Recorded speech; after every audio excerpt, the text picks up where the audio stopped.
Hello and welcome to Miniature Adventures. I'm Big Lee, and this week I want to talk to you about how to get motivated.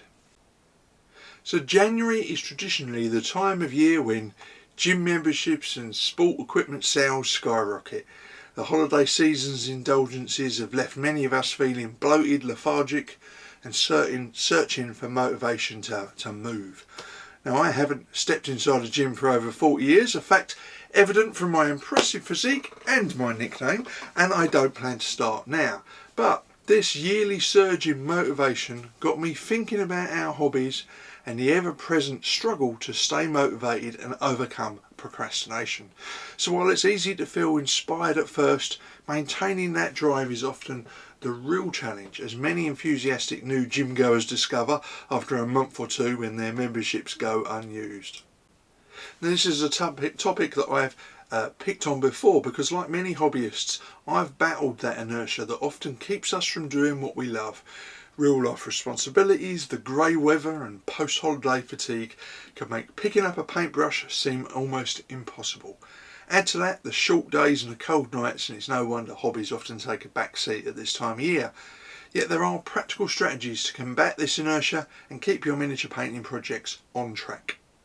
So first, establish a routine. Now, one of the most effective ways to stay motivated is to establish a routine. Now, for me, spending an hour or so each evening in my operations room after dinner has become a bit of a habit. While this isn't set in stone, it's a ritual that does help me mark time and ensure I dedicate regular hours to my hobby.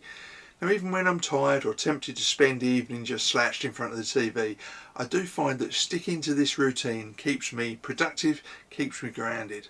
By late evening, 8:30, 9 o'clock, something like that, I'm ready to wind down and relax watching a bit of TV then, knowing I've accomplished something earlier in the evening. And of course, you don't need to adopt my exact schedule, but having a consistent time set aside for painting can help productivity. So over time this routine becomes second nature, habit forming even, and you'll find yourself looking forward to those dedicated hobby hours. Next, break down tasks. So large painting projects can feel very daunting, especially when you're already struggling to find motivation. So that's why I break down tasks into smaller, manageable chunks, each taking roughly 15 minutes, give or take. Now, this approach allows me to make progress even if I only have a relatively short period of time available. So if I have 30 minutes, I can usually tackle 2 tasks. If I have an hour, I cross 4 items off my to-do list. Now, this compartmentalised method ensures that I'm always moving forward. Each completed task, whether it's base coating some figures or detailing or assembling, gives me a sense of accomplishment and momentum. The key is to set realistic goals and celebrate those small victories along the way. So next, flexibility matters. While routines and task lists are helpful, it's equally important to remain flexible. Life is unpredictable, and rigid schedules can quickly become a millstone. They can actually become counterproductive if they add pressure rather than alleviate it. So don't beat yourself up if you need to take a night off to relax. Watch a bit of TV, spend some time with your partner, or just catch up on some sleep.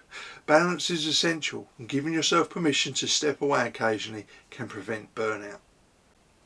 So instead of fixating on daily quotas, I tend to set long and medium term goals for my projects. These goals provide direction without overwhelming me with strict deadlines. If life throws a curveball, I adjust my plans accordingly.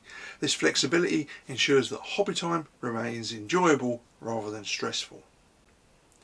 Next, embrace the power of community. Now, I talked a little bit about this in a recent video.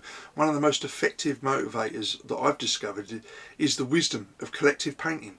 During lockdown, my gaming group, the Rejects, began hosting online paint and chat sessions, and these virtual gatherings were so successful that we decided to continue them even after life returned to some semblance of normality. Knowing that I had something ready to work on every Monday has been a bit of a game changer for me. It's not just about painting, it's about connecting with friends, sharing techniques and finding inspiration in each other's work. And even if you're not part of an online group, consider joining a local painting club or organising in-person sessions for your gaming group. The camaraderie and friendly competition of collective painting can help you stay motivated and push through challenging projects. It's also an excellent opportunity to learn new skills, exchange ideas and get feedback on your own work. Next, set yourself some challenges. Participating in group challenges such as the Analog Hobbies Painting Challenge, which I'm taking part in right now, is another fantastic way to stay motivated. These events often come with deadlines and themes and encourage productivity through that gentle and friendly peer pressure. The sense of accountability within a bigger group can be a powerful incentive to just keep painting even when motivation wanes. Plus, there's a unique satisfaction in completing a challenge and seeing your progress alongside other painters. But if formal challenges aren't your style, consider setting personal goals. So for example, aim to finish a specific number of miniatures each month or complete a particular project by a particular date. Write down those goals and track your progress to stay focused and motivated. Next, try to create a welcoming workspace. Your painting environment can significantly impact your motivation. A cluttered or poorly lit workspace can sap your energy and make painting feel like a bit of a chore. So take time to organise your supplies, ensure adequate lighting and personalise your space to make it inviting. Even small improvements, like adding a comfortable chair or displaying your finished models where you can look at them, can make a big difference. And of course, when your workspace is ready and waiting, it becomes easier to sit down and get started. You'll spend less time searching for supplies and more time enjoying your hobby. Next, don't forget to reward yourself. Incorporating a reward system into your hobby routine. For example, treat yourself to a new miniature, paint set or hobby tool after completing a project. These small incentives can keep you motivated and add an extra layer of satisfaction to your achievements. You can also reward yourself with non-hobby related treats like a favourite snack or a movie night or just an outing. But above all else, embrace the journey. Remember that hobbies are meant to be enjoyable. It's easy to get caught up in the pressure to finish projects or meet self-imposed deadlines. But don't lose sight of why you started painting miniatures in the first place. Take time to appreciate the process, experiment with new techniques and savour the satisfaction of creating something unique. And of course, motivation ebbs and flows, and that's okay.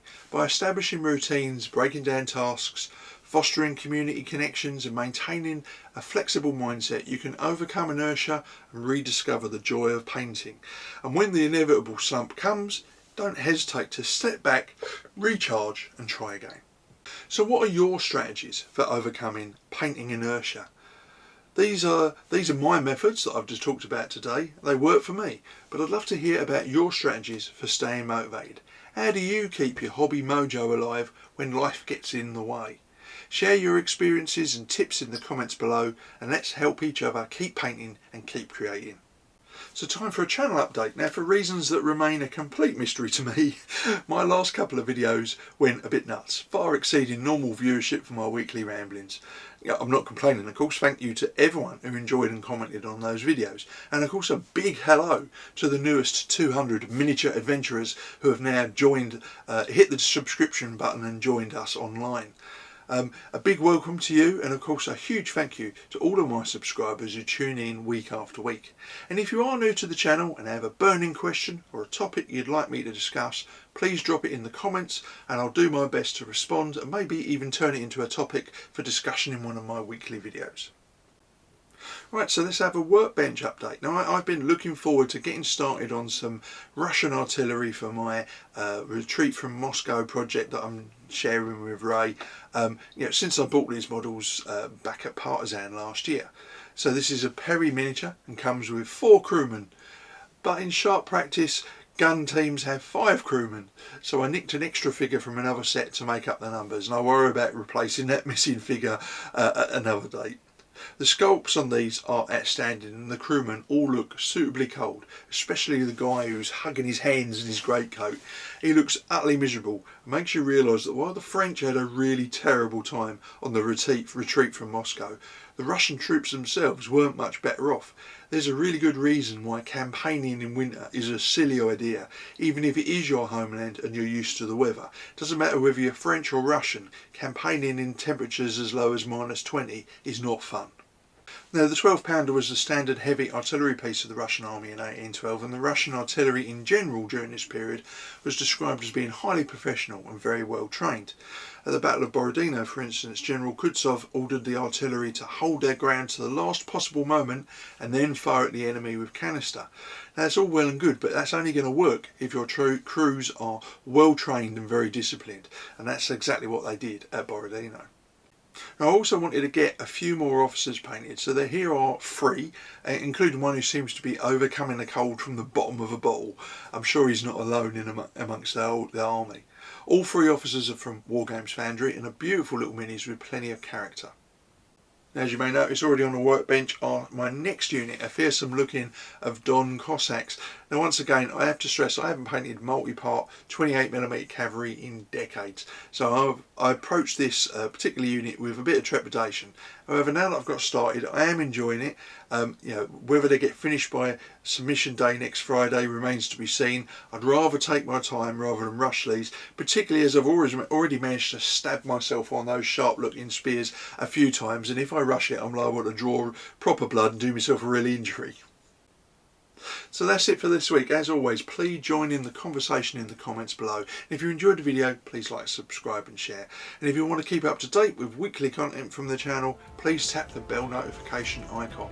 So until next week, stay safe, keep gaming, and of course, keep rolling high.